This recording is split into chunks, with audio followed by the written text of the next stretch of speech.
সকলকে স্বাগত। আজ আমাদের এশিয়া টুয়ারের 10ম ক্লাস। আজ আমরা শিখব অ্যাক্সেস পয়েন্ট। সো এই অ্যাক্সেস পয়েন্ট কি এবং কি বিষয়টি কাজে লাগে বা এটির অবস্থা ইত্যাদি আমরা জানব।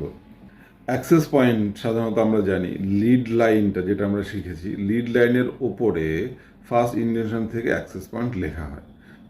এই হলো অ্যাক্সেস পয়েন্টের অবস্থান। ছবিতে আমরা বুঝতে পারছি কোথায় অ্যাক্সেস পয়েন্টটা আছে, অর্থাৎ 8টা এরিয়া শেষ, দেন আমরা অ্যাক্সেস পয়েন্ট এরিয়াতে যাব। সো অ্যাক্সেস পয়েন্টের মধ্যে কি আছে, অ্যাক্সেস পয়েন্টে কি লেখা হয়? সাধারণত গ্রন্থের যিনি প্রধান দায়িত্বশীল ব্যক্তি বা প্রতিষ্ঠানের নাম যেই থাকুক না কেন, তার নাম যাবে অ্যাক্সেস পয়েন্ট। অর্থাৎ একটি গ্রন্থ লেখার পিছনে প্রধান যে দায়িত্বশীল ব্যক্তি, তার নাম যাবে অ্যাক্সেস পয়েন্টে যাবে। সাধারণত বইয়ের ক্ষেত্রে, গ্রন্থের ক্ষেত্রে প্রথম লেখকের নামই অ্যাক্সেস পয়েন্টে লেখা হয়। তবে যদি দেখা যায় যে অন্যান্য লেখককে বেশি গুরুত্ব দেওয়া হয়েছে, তখন সেক্ষেত্রে দ্বিতীয় বা তৃতীয় বা চতুর্থতম লেখকের নামও কিন্তু অ্যাক্সেস পয়েন্টে যেতে পারে, তবে সেটা ব্যতিক্রম। তবে সাধারণত প্রথম লেখকের নামই অ্যাক্সেস পয়েন্টে যাবে। কখনো কখনো কিন্তু গ্রন্থের যে শিরোনাম টাইটেল থাকে, অ্যাকর্ডিং টু রুলস আমরা শিখব, কখনো কখনো গ্রন্থের টাইটেলটাও আমরা অ্যাক্সেস পয়েন্টে লিখে দিই। এবং অ্যাক্সেস পয়েন্টের ফলে আমাদের সব থেকে বড় সুবিধা হচ্ছে ক্যাটালগ কার্ড যেগুলো আমরা বানাবো, সেগুলো আমরা সাজাতে পারি, অর্থাৎ অ্যালফাবেটিক্যালি হোক বা ক্রোনোলজিক্যালি হোক বা ডিকশনারি ওয়াইজই হোক, আমরা সেগুলোকে সাজাতে পারি। তো অ্যাক্সেস পয়েন্টের এটা হচ্ছে একটি বড় সুবিধা। অ্যাক্সেস পয়েন্ট লেখার রুলস কি কি আছে?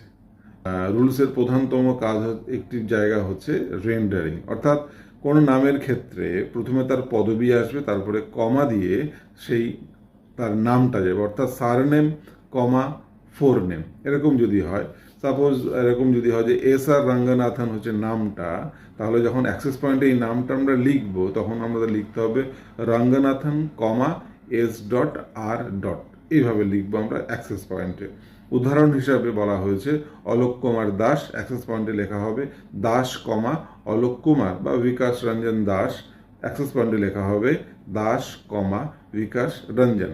এবং এটি অবশ্যই লিড লাইনের যে ফার্স্ট ইন্ডেনশন আছে, সেই ইন্ডেনশন থেকে কিন্তু এটি লেখা শুরু হবে।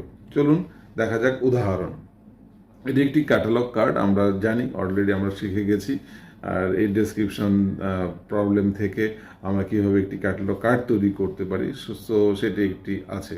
এখানে আমরা যেভাবে দেখতে পাচ্ছি যে এখানে কিছু একটি টাইটেল আছে, তার অথার আছে, একটি অথার আছে। তো একটি অথার মানে তার নামই চলে যাবে অ্যাক্সেস পয়েন্টে চলে যাবে।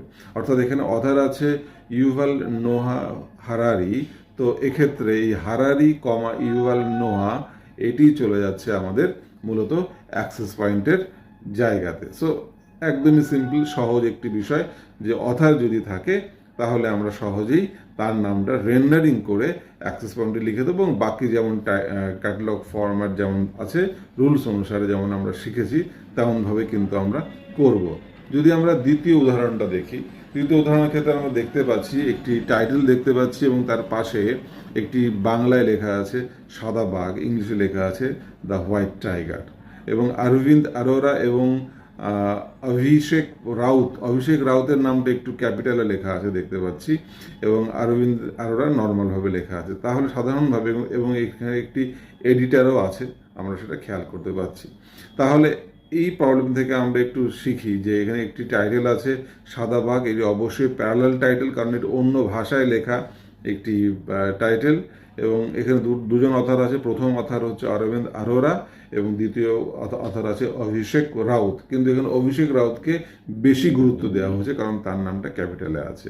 সো এটা আমাদের লক্ষণীয় বিষয়। যখন আমরা এটা ক্যাটালগ কার্ডে দেখব, তখন আমরা দেখব যে হোয়াইট টাইগার ইকুয়াল সাইন দিয়ে আমরা যেন সাদাবাগ লিখতে হয়। দুজন অথার পরপর নাম আছে, ফার্স্ট অথারের নাম অরবিন্দ আরোরা অ্যান্ড দুজন অথার যেহেতু আছে তাই সেখানে অভিষেক রাউতের নাম যাবে। বাকি সব অ্যাজ ইউজুয়াল ক্যাটালগের যে ফরম্যাট, সেই ফরম্যাট অনুসারে, রুলস অনুসারে আছে। এবার বিষয় হচ্ছে আমরা অ্যাক্সেস পয়েন্টে কাকে আমরা দেব।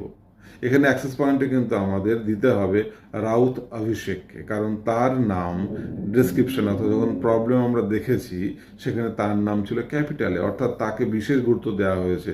অর্থাৎ তিনি দ্বিতীয় অথার হয়েও কিন্তু মেন এন্ট্রির প্রথমে তিনি অবস্থান করবেন, সেই কারণে রাউত অভিষেক লেখা হয়েছে। সো এই বিষয়গুলো আমাদের একটু খেয়াল রাখতে হবে সবসময় যখন আমরা ক্যাটালগ করব, এবং এইভাবে আমাদের কিন্তু এগিয়ে যেতে হবে। সো নেক্সট আমরা ট্রেসিং শিখবো নেক্সট ক্লাসে। Thank you.